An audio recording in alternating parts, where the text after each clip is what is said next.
March 2nd, 1943. Port Moresby, New Guinea.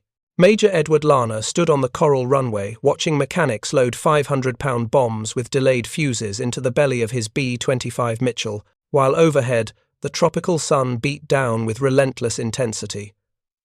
Around him, pilots from the 91st Bomb Squadron checked propellers, tested gun synchronization, and studied reconnaissance photographs of 8 Japanese transport ships steaming across the Bismarck Sea with 6,900 troops crammed aboard.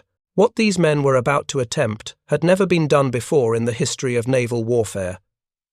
They would attack a heavily defended convoy, not from the safety of 20,000 feet, but from wavetop height, skipping bombs across the ocean like stones across a pond while 8 forward-firing machine guns turned their bombers into flying slaughterhouses. The Japanese had no idea what was coming. Within 48 hours, every single transport would be at the bottom of the sea, and nearly 3,000 enemy soldiers would be dead. The transformation that made this possible had begun 8 months earlier, triggered not by generals in Washington, but by one man's rage and his refusal to accept that American bombers were dying for nothing. The mathematics of American defeat in the Pacific during early 1942 were brutally simple and undeniable. B-17 Flying Fortresses and B-25 Mitchell medium bombers attacked Japanese shipping from altitudes between 8,000 and 20,000 feet, exactly as doctrine prescribed and exactly as every bombardier had been trained. The results were catastrophic and consistent. Japanese ships maneuvered easily at sea level, turning hard when they spotted bombs falling through miles of empty air. Entire formations of American bombers returned to base, having scored 0 hits while losing 30% of their aircraft to Japanese fighters and anti-aircraft fire.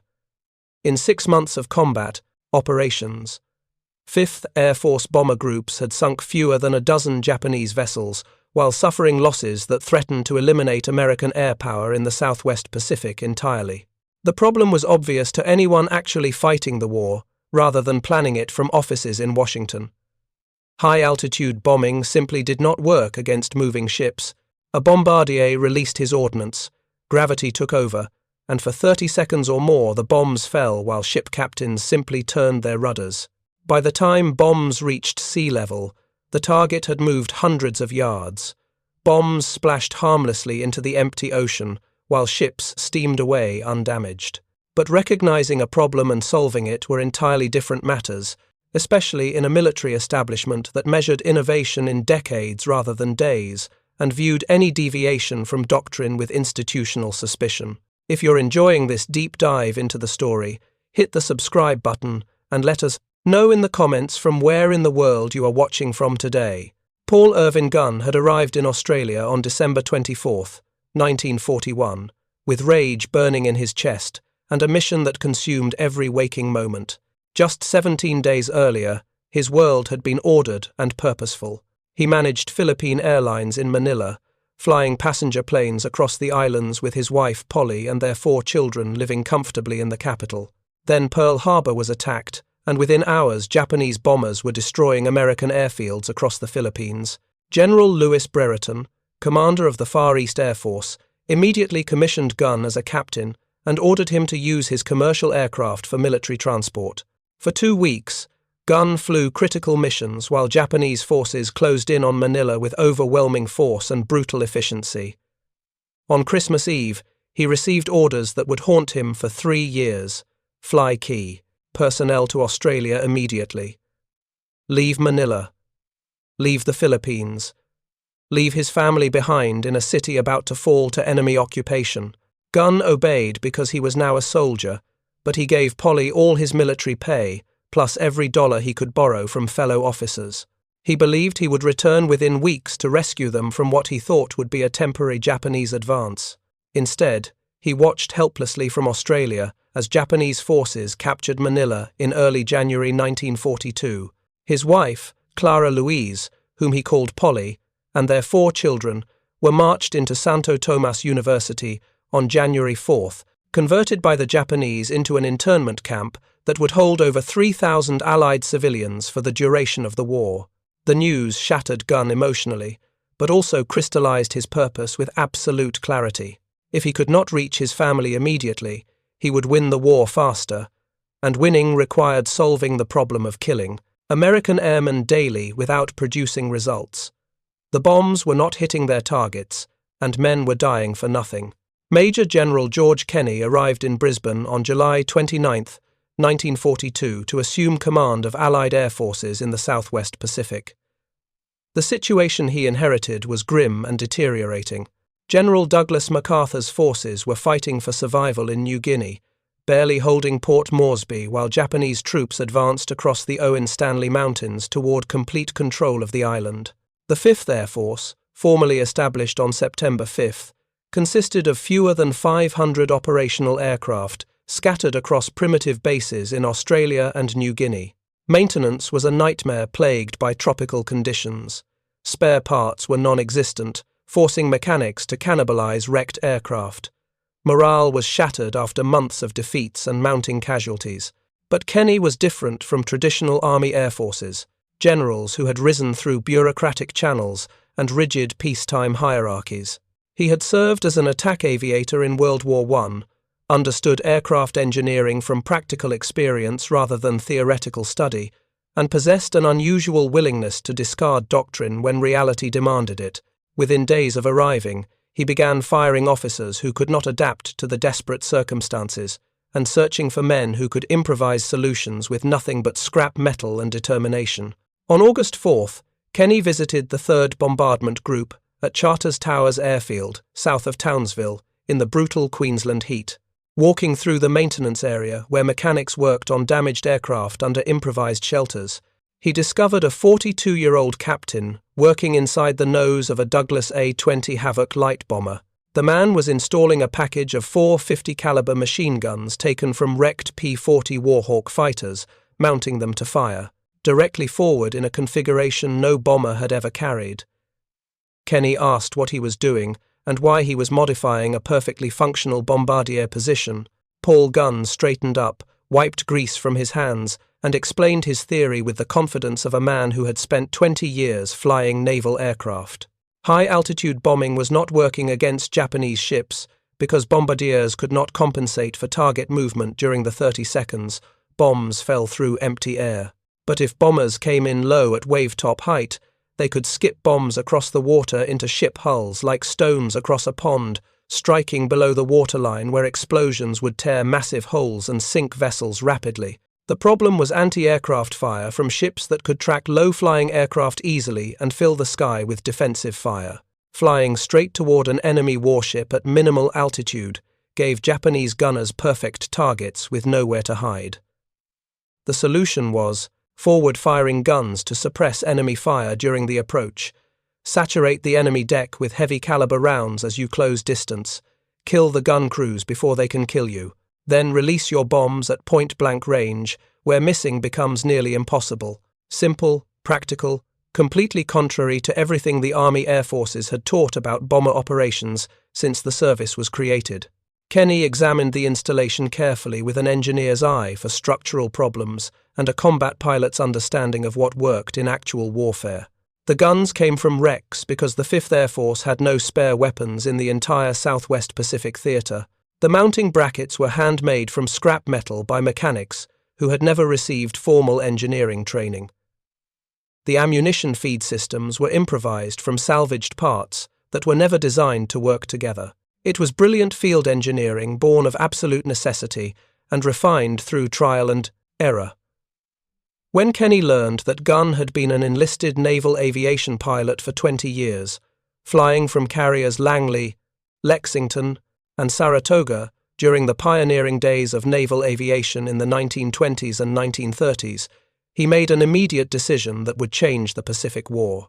He assigned Gunn to his personal staff as Special Projects Officer with sweeping authority, gave him permission to modify any aircraft in theater without requiring approval from higher headquarters, and ordered him to convert 16 more A-20 bombers into strafers immediately. Then Kenney told Gunn he wanted the same modifications on B-25 Mitchell medium bombers, which had longer range and could carry heavier armament than the smaller A-22s. The B-25 would become a ship-killing weapon unlike anything the world had ever seen. The B-25, Mitchell had entered service in February 1941 and gained instant fame through the Doolittle raid on Tokyo when 16 B-25 seconds launched. From the carrier Hornet struck the Japanese homeland for the first time in April 1942. But in the Southwest Pacific, the Mitchell was struggling badly in its intended role as a medium-altitude bomber. Its transparent plexiglass nose housed a bombardier with a Norden bomb sight designed for high-altitude precision bombing against stationary industrial targets. Against moving ships at sea, the bombardier position was useless dead weight. Japanese vessels zigzagged constantly, changed speed unpredictably, and created wakes that confused targeting calculations even for experienced bombardiers. Most bombs fell into empty ocean hundreds of yards from their intended targets, while Japanese fighters attacked formations head-on, exploiting weak forward defenses where only the bombardier's single, flexible 50-caliber gun could return fire. American bomber crews were being slaughtered while accomplishing virtually nothing against enemy shipping that continued operating with impunity. Gunn attacked the B-25 modification problem with single-minded focus and technical expertise accumulated over 2 decades of maintaining and flying naval aircraft. Working with Jack Fox, a North American aviation field representative stationed in Australia, and the talented mechanics of the 4th Air Depot at Townsville, he began transforming Mitchells into something unprecedented in aviation history. First, they removed the bombardier position entirely, stripping out the Norden bomb sight, the bombardier's seat, and all associated equipment. The transparent nose was replaced with a solid metal structure fabricated in depot workshops. Into this reinforced nose structure they installed 4 Browning 50 caliber M2 machine guns, synchronized to fire together, controlled by the pilot through a trigger on his control yoke. 4 streams of heavy rounds converging on a single point created massive concentrated firepower that could tear through steel plate armor. But Gunn wanted more destructive capability. He fabricated streamlined gun pods from sheet aluminum, each containing 2 additional weapons, and mounted them on the fuselage below the cockpit windows. These cheek guns gave the pilot 6 forward-firing weapons under direct control. Combined with the top turret gunner who could rotate his twin 50s forward during attack runs, a single B-25 could bring 8 machine guns to bear during a strafing approach. The firepower was staggering by any measure. 8 50-caliber guns firing together delivered over 6,400 rounds per minute. Each round weighed nearly 2 ounces and traveled at 2,900 feet per second with sufficient kinetic energy to penetrate destroyer deck armor, destroy gun mounts, shred human bodies, and kill crew members through sheer volume of fire. The modifications created serious engineering challenges that threatened to make the aircraft unflyable. Each gun weighed 64 pounds, unloaded. With ammunition, feed systems, belt chutes, and mounting structures, the nose modifications added over 600 pounds to the front of the aircraft, creating dangerous balance issues that shifted the center of gravity forward by several critical inches. The B-25 became nose-heavy, difficult to control during takeoff and landing, prone to dropping its nose during slow-speed flight when lift decreased. Gunn compensated by adding lead ballast to the tail section to restore proper balance, but this increased overall weight and reduced range and payload capacity significantly. Even more challenging was vibration from simultaneous fire. When all guns fired together during testing, recoil forces shook the entire airframe violently. Rivets popped out of aluminum skin panels under stress. Metal fatigue cracks appeared in fuselage structures around gun mounting points. The instrument panel vibrated so severely that pilots could barely read their gauges while firing, making accurate flying nearly impossible during the critical moments of attack runs when precision mattered most. Gunn and his mechanics worked through these problems methodically over weeks of exhausting trial and error. They reinforced fuselage skin with heavier gauge aluminum around gun mounting points to handle the stress. They installed additional bracing between the fuselage and engine nacelles to prevent wing damage from recoil forces transmitted through the airframe. They modified ammunition feed systems repeatedly to reduce jamming that occurred when belts twisted under G-forces during aggressive maneuvering. They tested different gun synchronization patterns to minimize peak vibration loads by staggering firing sequences slightly. The work took weeks of 16-hour days in tropical heat, but gradually they solved each problem through persistence and practical engineering knowledge. The result was a stable, reliable weapons platform that transformed the Mitchell from vulnerable bomber into ship-killing predator, capable of destroying any vessel it encountered. While Gunn modified aircraft in Australian depot facilities, Major William Benn was developing complementary tactics in actual combat operations over New Guinea. Benn commanded the 63rd Bombardment Squadron, flying B-17 Flying Fortresses, and had become deeply frustrated watching his carefully aimed bombs miss Japanese ships from 12,000 feet mission after mission. During Kenny's flight to Australia in July, the two men had discussed an old technique called skip bombing that had been attempted by British forces and abandoned as too dangerous. During a stopover in Fiji, they borrowed a B-26 Marauder and tested the concept over open ocean with practice bombs. The idea was straightforward in theory, but required precision flying that most pilots could not master. Approach the target at very low altitude, flying at high speed. Release bombs with delayed action fuses as you close on the target. The bombs hit the water traveling at aircraft speed, skip across the surface like flat stones thrown by children, and strike the ship's hull at or below the waterline. When they explode several seconds later, they blast holes that sink ships rapidly by flooding lower compartments. Benn demonstrated the technique's effectiveness in combat using his B-17, even scoring hits that traditional high-altitude bombing could never achieve. Kenny realized immediately that Gunn's Strafer A-20 and B-25 with their nose-mounted guns were perfectly suited for skip bombing attacks. The forward-firing weapons would suppress anti-aircraft fire while the aircraft closed to bombing range, solving the fundamental problem that had made the British abandon the technique as suicidal. By November 1942, Gunn had converted enough aircraft to begin combat testing under actual battlefield conditions. On September 12th, modified A-20 Strafers attacked the Japanese airfield at Buna, New Guinea, in the first large-scale test of the 12th new tactics. The results exceeded even Kenny's optimistic expectations.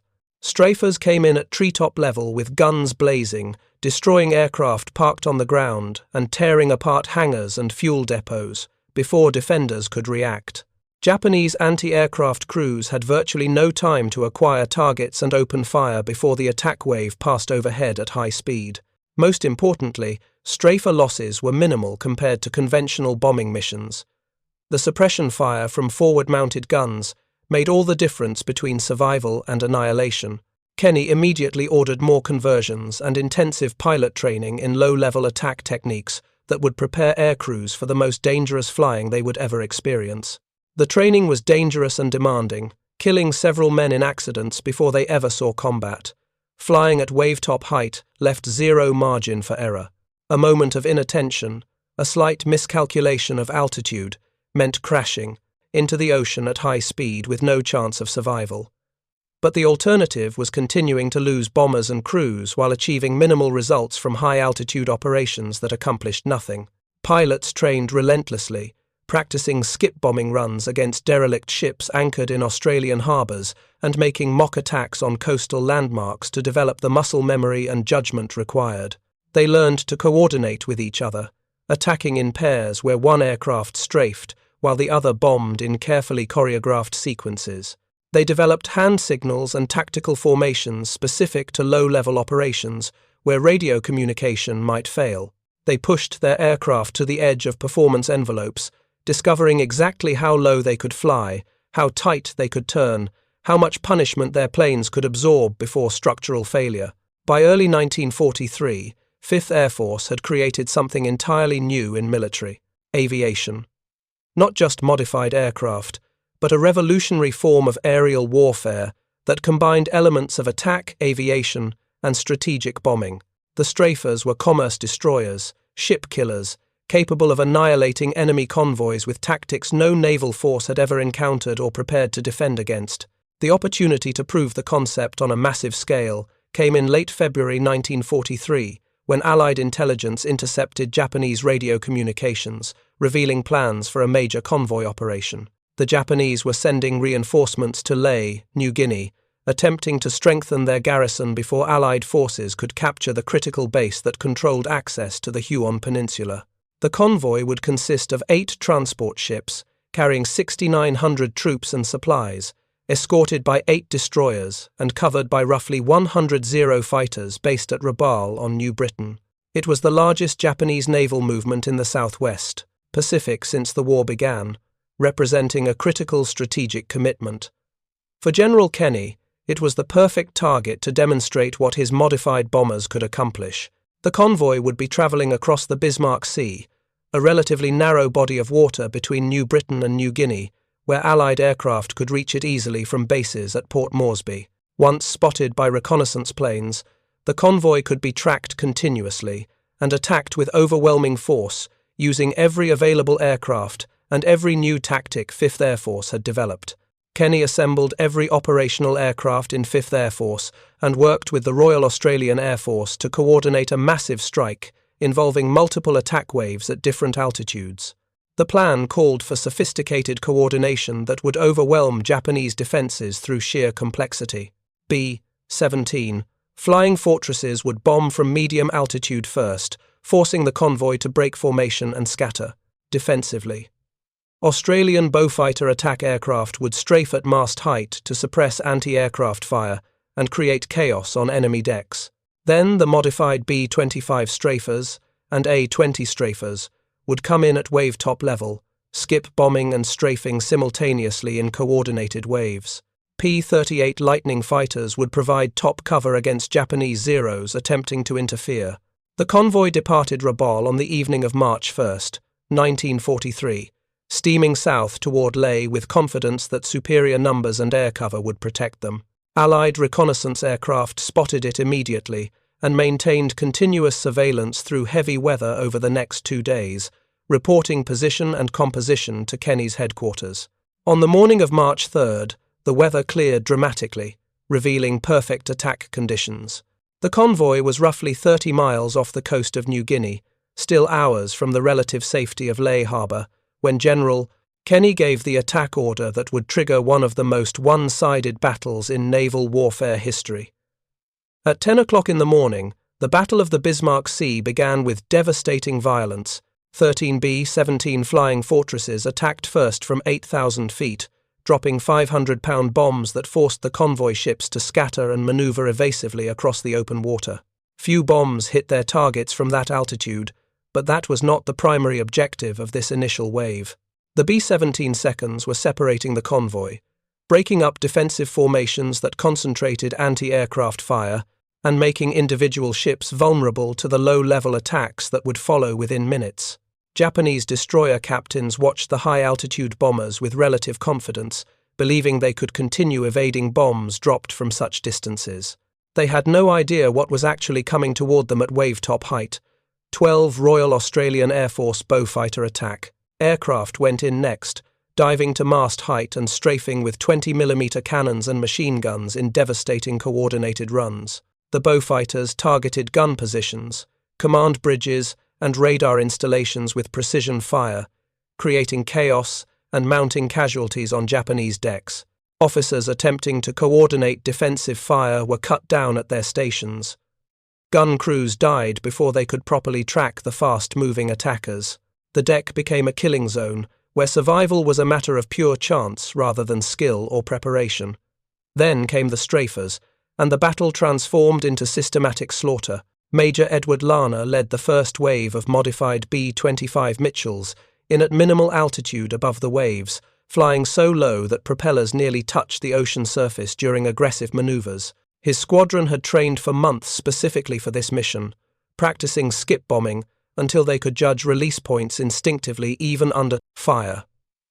As they approached the scattered convoy at high speed, Japanese sailors watched in horror and confusion as aircraft they had thought were conventional bombers transformed into flying gun platforms bristling with forward-firing weapons.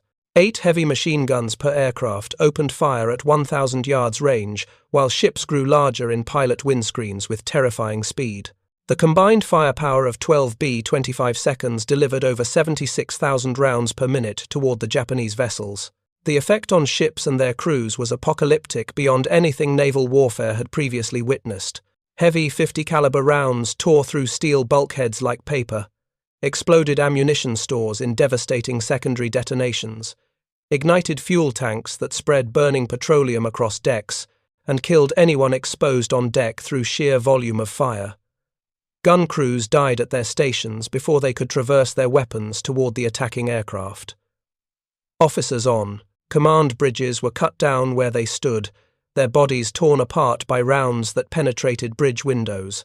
The ships became floating slaughterhouses where survival was impossible for anyone above decks. Men attempting to operate anti-aircraft weapons were shredded by fire so intense it resembled industrial machinery grinding through meat rather than combat. Blood ran across steel decks in quantities that horrified even experienced combat veterans, observing from reconnaissance aircraft circling at safe altitude.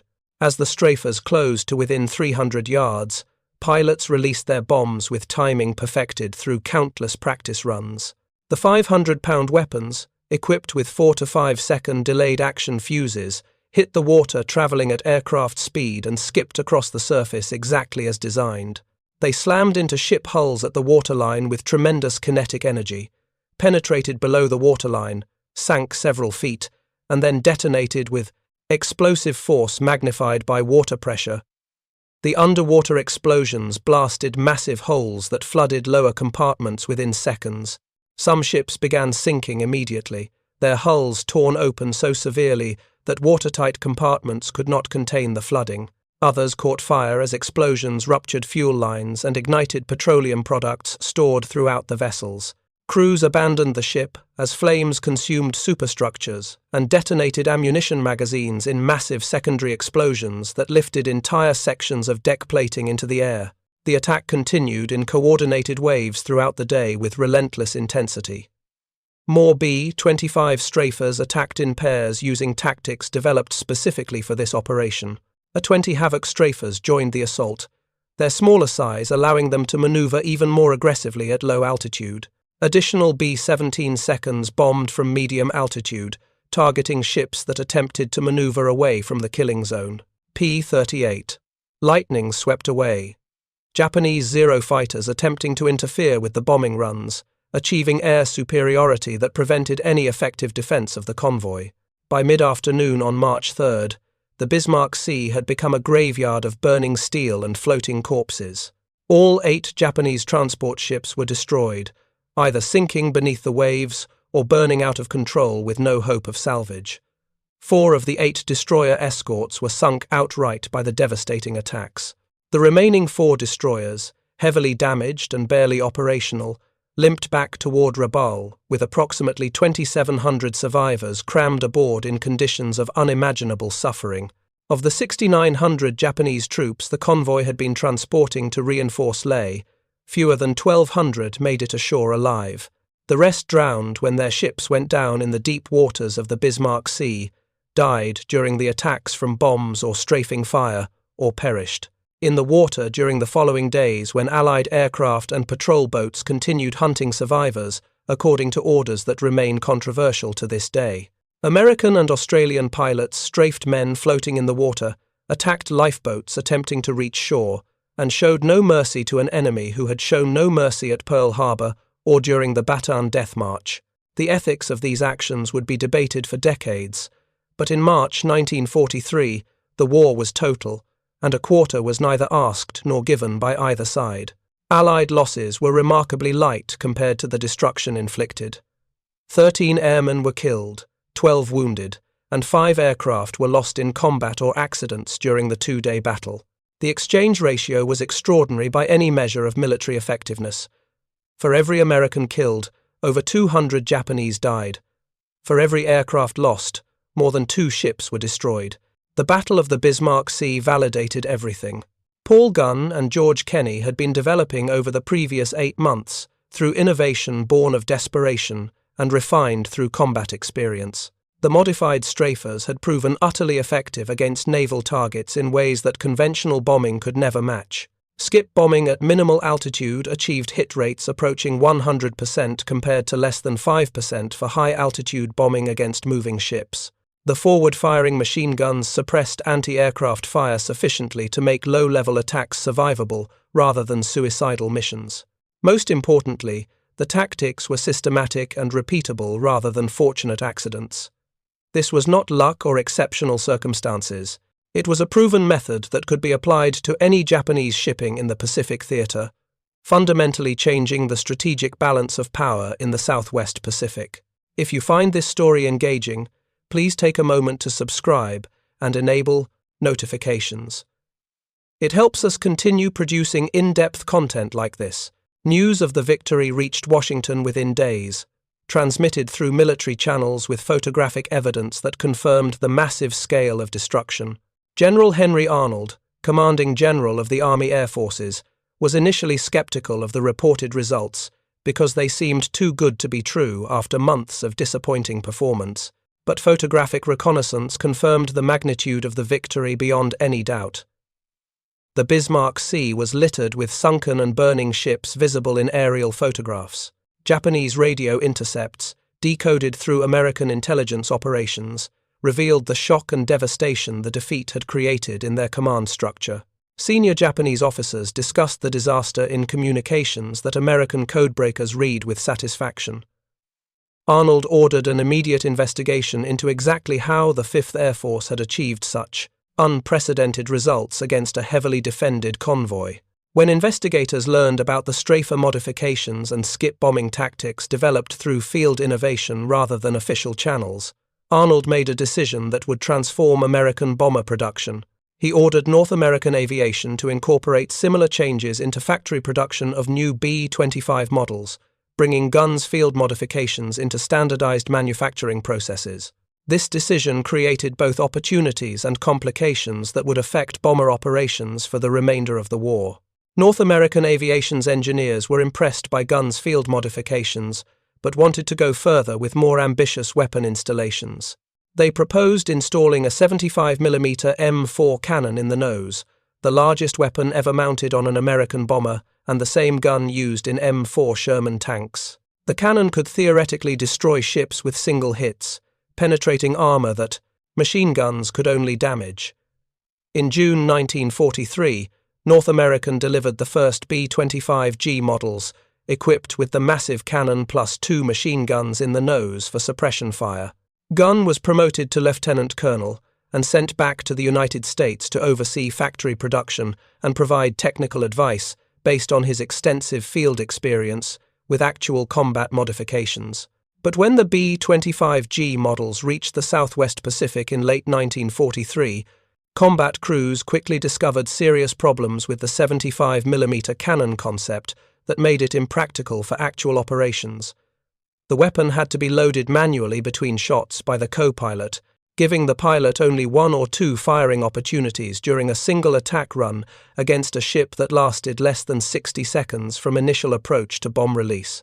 The recoil was so violent it disrupted aircraft stability and made accurate flying nearly impossible during the critical moments of an attack when precision mattered most. Even more problematic, the elimination of the co-pilot position to accommodate the heavy cannon and its bulky ammunition meant pilots were flying complex, dangerous combat missions alone without backup or assistance. Most critically, combat crews realized through experience that 2 additional machine guns providing continuous suppression fire would be far more effective than the slow-firing cannon that could only engage targets twice per mission. Combat units began removing the 75mm cannons as field modifications and replacing them with additional machine guns, reversing the factory installations. Gunn himself tested the B-25G thoroughly in the Pacific and reluctantly concluded the cannon was a tactical mistake, although he diplomatically supported it in official reports to avoid embarrassing North American Aviation or Army Air Forces leadership, who had championed the concept without understanding actual combat requirements. The next production version, the B-25H, continued mounting the problematic cannon but added 4 more nose-mounted machine guns, bringing the total forward-firing armament to 650 caliber weapons. Various B-25H models also mounted additional weapons in fuselage packages, dorsal turret, waist positions, and tail position. Some variants carried up to 14 guns total, creating massive firepower, but also significant weight and complexity issues that reduced operational effectiveness. Finally, in 1944, North American produced the B-25J, the ultimate and most numerous gunship variant that incorporated lessons learned from 2 years of combat operations. The B-25J came in 2 distinct configurations to serve different tactical roles based on mission requirements. The first retained the traditional transparent bombardier nose for conventional level bombing missions, where high-altitude attacks remained necessary. The second featured a solid metal nose, packed with 8 forward-firing machine guns exactly as Gunn had originally envisioned in 1942 when he began his first crude modifications, adding 4 guns in cheek pod packages mounted on the fuselage sides, 2 in the relocated forward dorsal turret, 2 in waist positions, and 2 in the tail position. The B-25J Strafer variant could mount up to 18 guns total. It was the most heavily armed American bomber of World War II, a flying weapons platform that could devastate any target it encountered with overwhelming firepower. Production challenges affected early deliveries and required engineering solutions. The first 555 B-25J models were delivered without the side-mounted cheek gun packages because initial testing revealed that muzzle blast from these weapons buckled and damaged the fuselage plates around the mounting points through repeated stress. North American aviation engineers fixed the structural problem by installing heavier gauge, aluminum reinforcement patches around the gun positions and modifying the mounting brackets. Later, production runs reinstated the cheek guns with the improved mounting systems that could handle the punishment. However, many combat units in the field chose to remove the cheek guns anyway to save weight, reduce maintenance requirements, and improve overall aircraft performance. Experienced pilots discovered that 8 nose-mounted guns provided sufficient firepower for most attack missions, and eliminating the side weapons improved handling characteristics and increased speed. By 1944, modified B-25 seconds and factory-produced gunship variants were operating throughout the Pacific Theater in massive numbers that overwhelmed Japanese defenses. The 345th Bombardment Group, nicknamed the Air Apaches, became legendary for their low-level attacks on Japanese shipping, coastal installations, and enemy airfields executed with devastating precision. They flew missions from forward bases in New Guinea, later from the Philippines, after liberation beginning in October 1944, and eventually from Okinawa during the final months of the war in 1945. Using the tactics that Gunn had pioneered in 1942, they achieved phenomenal success rates that exceeded even optimistic predictions. In mission after mission, they annihilated Japanese convoys, attempting to resupply isolated garrisons, destroyed hundreds of enemy aircraft on the ground before they could take off to contest Allied air superiority, and provided crushing close air support that saved countless American and Australian infantry lives during amphibious landings and ground campaigns across the Pacific. The impact on Japanese military operations was profound and increasingly demoralizing as the war progressed and losses mounted. After the Bismarck Sea disaster in March 1943, Japanese commanders became terrified of sending large convoys anywhere within range of Allied air power. The risk of complete annihilation was simply too great to justify. Supply lines to isolated forward garrisons were effectively severed by American air superiority. Reinforcements could not reach positions under pressure from Allied ground forces. Equipment, ammunition, and medical supplies could not be delivered in quantities necessary to sustain combat operations. Japanese forces throughout New Guinea, the Solomon Islands, and eventually the Philippines found themselves strategically cut off, slowly starving, running out of bullets, unable to evacuate wounded soldiers, or receive replacement personnel and equipment necessary to continue fighting effectively. The strategic isolation created by Allied air superiority allowed MacArthur's ground forces to bypass strongly defended Japanese positions and capture territory with surprisingly minimal casualties compared to what would have been required in direct assaults. MacArthur's famous island-hopping campaign across the Pacific toward the Japanese home islands depended almost entirely on 5th Air Force's ability to control sea lanes and suppress Japanese air power through continuous offensive operations. The modified B-25 strafers were absolutely central to that capability, providing the tactical flexibility and destructive power that made the strategy viable. Throughout 1944 and into 1945, B-25 strafers flew thousands of dangerous missions against increasingly desperate Japanese defenders who had no effective countermeasures. They sank hundreds of Japanese ships, ranging from small coastal vessels and barges to destroyers and cruisers. They destroyed thousands of enemy aircraft, both in air-to-air combat and in surprise ground attacks on airfields. They killed tens of thousands of enemy soldiers and continuously disrupted Japanese military operations throughout the Southwest Pacific, the Philippines, and eventually in attacks on targets in China and the Japanese home islands themselves as the war entered its final phase. American losses during this same period, while certainly significant and tragic for the families of those killed, remained operationally sustainable at levels that allowed continued offensive operations. The exchange ratios consistently and overwhelmingly favored Allied forces by margins that would have been impossible with conventional tactics and unmodified aircraft. For Paul Gunn personally, the war remained constant agony, punctuated only by grim satisfaction that his modifications were saving American lives and killing the enemy holding his family prisoner in Manila. But his family remained trapped in Santo Tomas, suffering conditions that worsened progressively as the war dragged on and Japanese resources dwindled. Polly kept their children alive through 3 years of brutal captivity, standing up to Japanese guards when necessary to protect her children, and maintaining hope even when daily rations dwindled to starvation levels that killed weaker prisoners. Their daughter Julie, despite being confined in a full-body cast for months due to serious illness contracted in the unsanitary camp conditions, became a courier for the Filipino resistance movement operating in Manila. She smuggled messages and contraband past Japanese checkpoints, risking execution if discovered by guards who showed no mercy to suspected resistance supporters.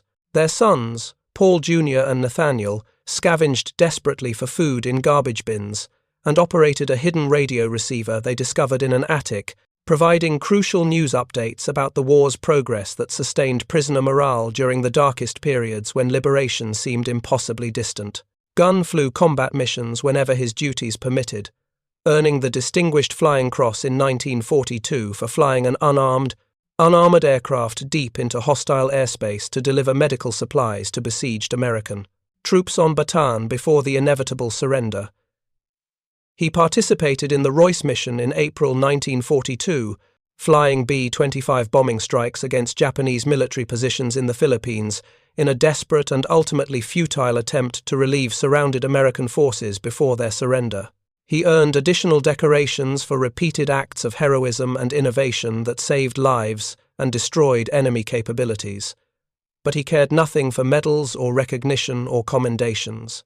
He wanted only to win the war faster and free his family from captivity in enemy hands. In November 1944, Gunn was severely wounded during a Japanese bombing attack on American positions at Leyte in the Philippines during the Liberation Campaign. Shrapnel from an exploding bomb tore through his right shoulder, causing massive tissue damage that rendered his arm nearly useless for the rest of his life, despite multiple surgeries and extensive rehabilitation. He was evacuated to Australia for emergency medical treatment and lengthy recovery that took months. The crippling wounds effectively ended his combat flying career at age 45, but he continued working on aircraft modification projects and pilot training programs until the war's end, contributing his expertise even when he could no longer fly combat missions himself.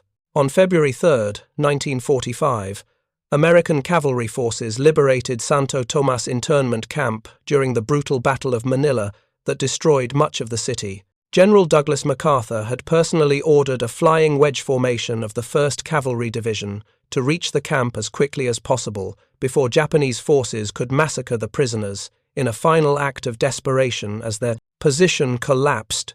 Colonel Dave Hutchinson, who commanded the 308th Bombardment Wing and knew Gunn well from their service together in the 5th Air Force, accompanied the liberating troops specifically to locate and protect the Gunn family from the chaos.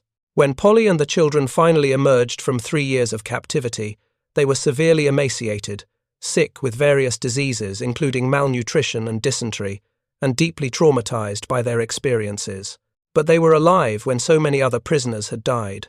MacArthur visited the camp personally 2 weeks after liberation and met with the Gunn family, recognizing them as relatives of one of the 5th Air Force's most important and innovative officers. He arranged immediate air transportation to Australia, where Paul Gunn was still recovering from his combat wounds. The family reunion, after 3 years of forced separation, was bittersweet and emotionally overwhelming for everyone involved. The family was physically together at last, but all had been irrevocably changed by their experiences in ways that would never fully heal.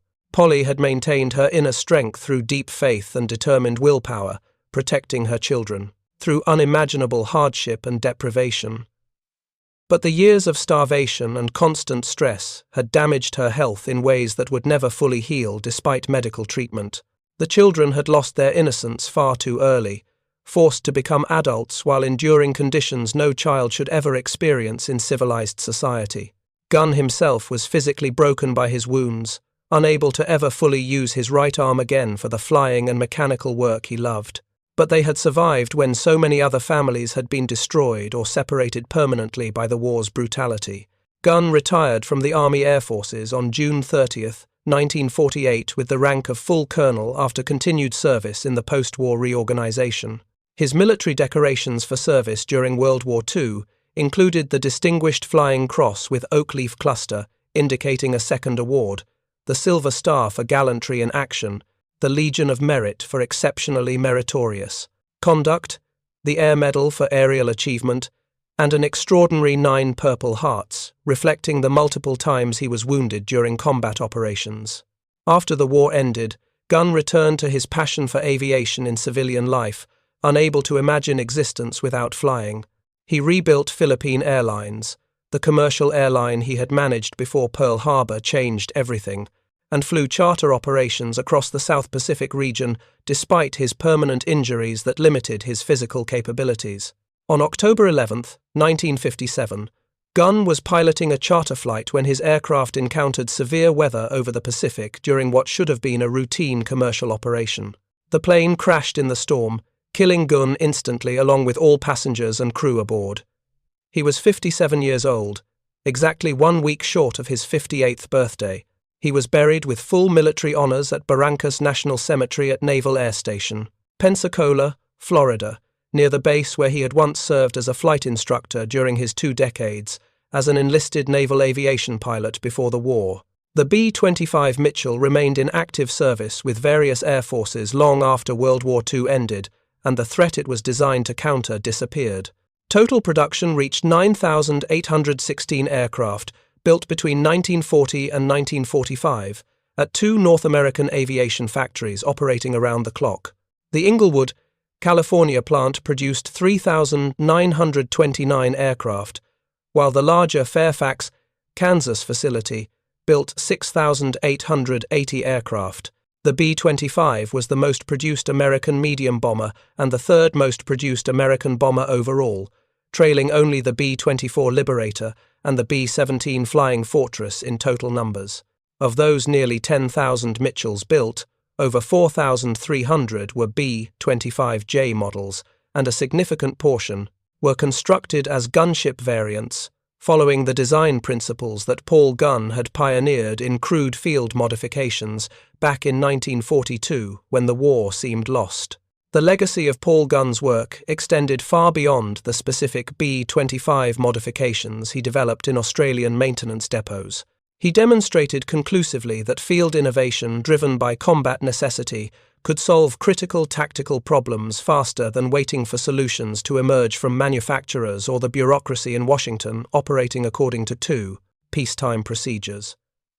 He proved that experienced enlisted personnel with deep technical knowledge could contribute at levels traditionally reserved exclusively for academy-trained officers with formal engineering degrees. He showed that wartime circumstances demanded unconventional thinking and that rigid bureaucratic procedures should never be allowed to prevent effective combat operations when lives hung in the balance and the war's outcome remained uncertain. General Kenny recognized these principles immediately and built the entire 5th Air Force organizational culture around them, creating an environment that encouraged innovation at every level. The strafer concept that Gunn pioneered influenced post-war military aviation development profoundly and permanently in ways still visible today. The Douglas A-26 Invader light bomber incorporated forward-firing guns as primary armament directly from the factory, validating Gunn's approach without the need for field modifications. Post-war attack aircraft, like the Douglas A-1 Skyraider, mounted extensive gun packages and proved highly effective in Korea and Vietnam against ground targets. The Fairchild, a 10 Thunderbolt. 2. Introduced in the 1970s and still in frontline service today, after decades of upgrades, carries a massive 30mm GAU-8 Avenger rotary cannon, capable of destroying modern tanks, representing a direct evolution of Gunn's gunship. Philosophy adapted for the jet age and precision munitions. The AC-130 gunship developed during the Vietnam War and continuously upgraded through multiple generations, represents the ultimate expression of Gunn's original concept, transforming a transport aircraft into a flying artillery platform, bristling with howitzers, cannons, and Gatling guns that can obliterate targets with devastating precision. The Battle of the Bismarck Sea remains one of the most complete and one-sided victories in the entire history of naval warfare by any measure of military effectiveness. The scale of destruction inflicted on the Japanese convoy relative to the minimal losses suffered by the attacking Allied air forces was unprecedented and has rarely been matched. Japanese military analysts studied the battle extensively after the war, attempting to understand how their well-defended convoy, protected by destroyers and fighter cover, had been annihilated so quickly and completely. Their conclusion was sobering and strategically devastating. They determined they had no effective tactical defense against massed low-level attacks by heavily armed aircraft, employing skip bombing techniques that had never been used before. Their anti-aircraft weapons were designed primarily for high-altitude defense against conventional bombers. Their fighters could not simultaneously protect against both high-altitude bombers and low-altitude strafers attacking in coordinated waves. Their ships lacked the speed and maneuverability to evade skip bombing attacks conducted at point-blank range by aircraft traveling at high speed. The only viable solution was entirely defensive and strategically crippling to their war effort. Avoid sending convoys anywhere within the operational range of Allied air power, effectively conceding control of vast ocean areas to the enemy. This defensive posture effectively ceded control of critical sea lanes to the Allies and doomed Japanese garrisons throughout the Pacific to progressive isolation, starvation, and eventual defeat without the ability to resist effectively. After the Bismarck Sea disaster, Japan never again attempted to send a large convoy through waters where American aircraft could reach them from established bases. Reinforcement operations shifted to using submarines and small, fast vessels operating primarily at night, methods that could move only a tiny fraction of the men and materials that conventional convoys could transport. Japanese forward forces withered progressively, unable to replace combat losses or receive adequate supplies to sustain operations, while Allied strength grew continuously through uncontested supply lines. Thank you for watching. For more detailed historical breakdowns, check out the other videos on your screen now and don't forget to subscribe.